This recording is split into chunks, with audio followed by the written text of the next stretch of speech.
China faked my favorite childhood snack, and I'm really not happy about it. A Chinese influencer made a video about all the stuff that's fake in China. His video comes as a popular fried sausage snack is discovered to contain chicken bone paste, a pet feed.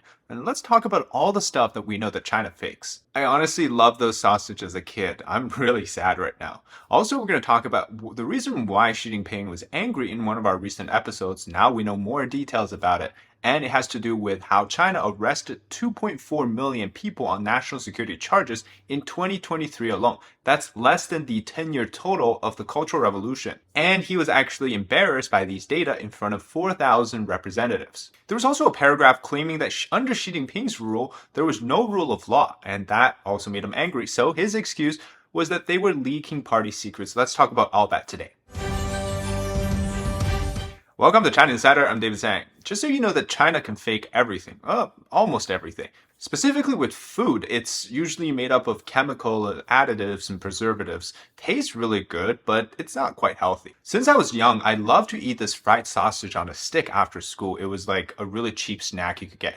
Put it in the fryer and you get a crispy and tasty, salty sausage. Now, this sausage is consisting of what they say is meat, starch, water, and some sort of seasoning, right? But in reality, there's not a lot of meat. It's mostly starch and preservatives and additives. And so people call these starch sausage in China. They taste like a ham sausage, but it's not really made with the same ingredients as you would find in the Western countries. Now, we know that when you're a kid, you don't care much about the health effects or what's really in something. You just eat it because it tastes really good. And that's exactly what me and millions of other kids who are now grown up realized that, in fact, there wasn't a lot of meat in there, but that wasn't the worst thing. Now we've learned that they actually replaced the meat part with something called a chicken bone paste, which is basically just ground up chicken bones.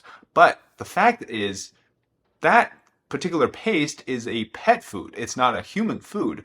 And so now me included and every other person online is saying that they will never eat these sausage again because simply you were eating like a pet. But you know, that's how the Chinese government sees Chinese people anyway. So I guess that kind of makes sense. Of course, we know that anything in China, they can say what they put on, in the packaging and not really say the other ingredients that's been added in. I've done so many short videos on this, so you know exactly what I'm talking about here. So subsequently, the topic of the starch sausage having the bone paste became a really trendy topic on China's Weibo. And basically, people were talking about this with the same sort of shocked reaction as I've been having. There's something so dear to you is now being faked. I mean, honestly, when I was making all the other videos, it never occurred to me because some of the stuff I didn't really eat when I was in China. But now this one, it hits home. Of course, chicken bone paste, it's edible. They cook it, right? They ground it up. It's edible. It's just like gutter oil is, but you don't see people going around advertising that their hot pot is made with gutter oil. So it's the exact same thing.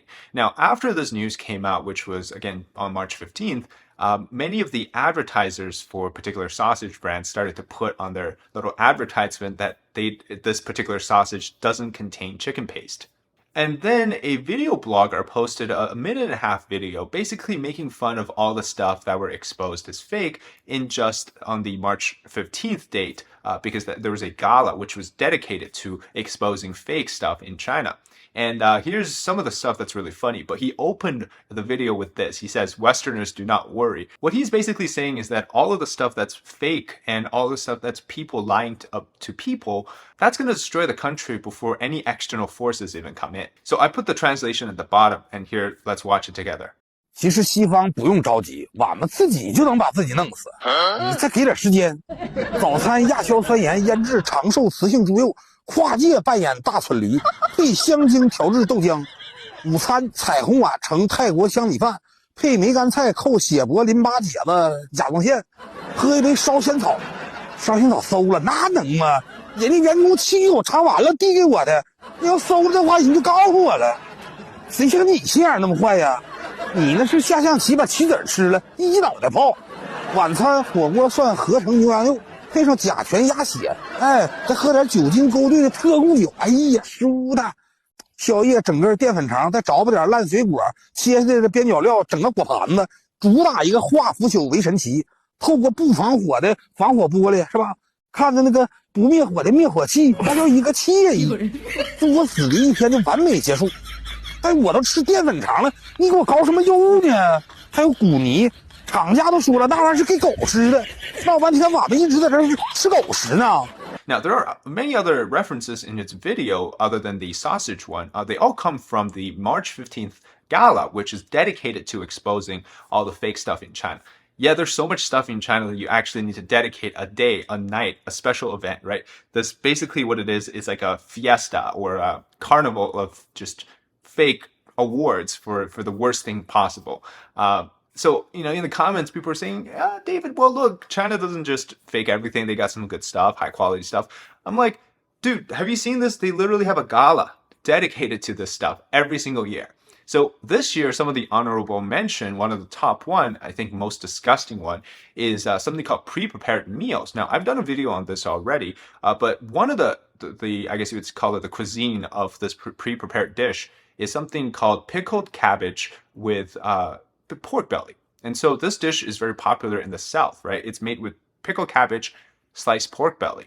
Except the problem is, instead of using pork belly, which is a high quality meat in China, it's considered one of the most expensive cut. Some of the people use things like lymph nodes, lipoma, and thyroid pieces of the meat. So when the butcher cuts the different cuts of the pork, they usually cut away all of the lipomas and thyroid pieces for you, right? So you don't eat that particular part because one, it probably doesn't taste good, but two, it's probably toxic. But the problem is these cuts are so cheap, and when you cook it and season it, it tastes the exact same as any other parts of the meat. It probably even tastes pretty chewy and soft. That's what they resorted in using. So in this video, he's explaining, the reporter's asking, like, would you use this meat to cook for yourself? And the guy says, I don't eat this stuff. So if he doesn't eat it, but he's a cook and he's cooking it for other people, how does that make sense? It's like people screwing over people on and on again. It's been the same all these years. Now, during the gala, there are some other ranked, I guess you would call it the top awards. One of them included something called the anti-fire glass doesn't protect against fire. Fire extinguishers don't extinguish fire. You had a Chinese alcohol wine that was sold for $777 US. But the limited edition or the gift edition is 10 times the price. So it's $7,777. Of course, I'm doing the conversion. And that is supposed to cure erectile dysfunction, boost immunity, and also cure all illnesses. And obviously, it's a fake product. Do you know what's not a fake product from China? Our sponsor's amazing Korean vegetable omega fish oil, which is made from pure ingredients and 100% vegan. I'll let my other version tell you exactly what it's about. If there is one supplement you want to get incorporated into your diet, it's a good omega-3 supplement. It's the best all-around defender for your health. It reduces inflammation, cholesterol, improves eyesight, and reduces risk for heart problems, as well as helps with joint pain, among other benefits. Today, I want to introduce you to Puritan's green vegetables. Puritan gets their ingredients straight from the high mountains of South Korea, and the omega oils are extracted from purslane and perilla seeds. It's 100% vegan. Now, personally, I've been using Omega for about 9 years, close to 10 years now. I've recently switched to Puritan for about a few weeks now. Here's why. We mostly get our Omegas from fish, right? But that's not the best case for everyone, especially there's the aftertaste. It might not be suitable for vegetarians or vegan. So the most important part, right, we often forget is the actual concentration for Omegas. Puritan soft gels have a much higher content for Omega 3, 6, 7, and 9 than many of the brands out there. And some say that they notice there's less hair loss, more energy, lower cholesterol levels, and overall improved health. I think the best part for me is the lack of inflammation or the reduction of inflammation. Other brands also, they use this high heat method to extract the oil, which in turn creates a lot of harmful byproducts. Puritan's green vegetable is done using a patented method of supercritical carbon dioxide low temperature extraction, so it preserves the natural properties and maintains high purities. First of its kind. So get it for yourself or as a gift to your loved ones ahead of the holiday season. Use my code DZ2023 and you can receive free shipping globally. Check out my link in the description and comment today. Okay, what else is fake? Well, some of the stuff that made to the list of, or the gala itself, fake transmission stick shifts for BMW cars in China. There were also fake dating apps. There was a gift card scam. It's pretty funny because you have all of these things and then you still have people, I assume they're bots or trolls, that say, no, China is definitely doing really well. So anyways, I'll leave you to decide on what exactly is happening in China. All right, let's talk about our second topic today.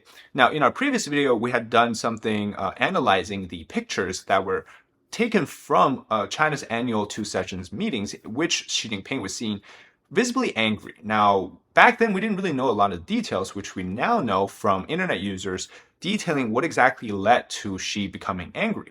So during the meeting in which Xi participated in, but he was not speaking at, there were two speakers, and they each made a report. The first report was for the Supreme Court for China. The second one was for the judicial system report.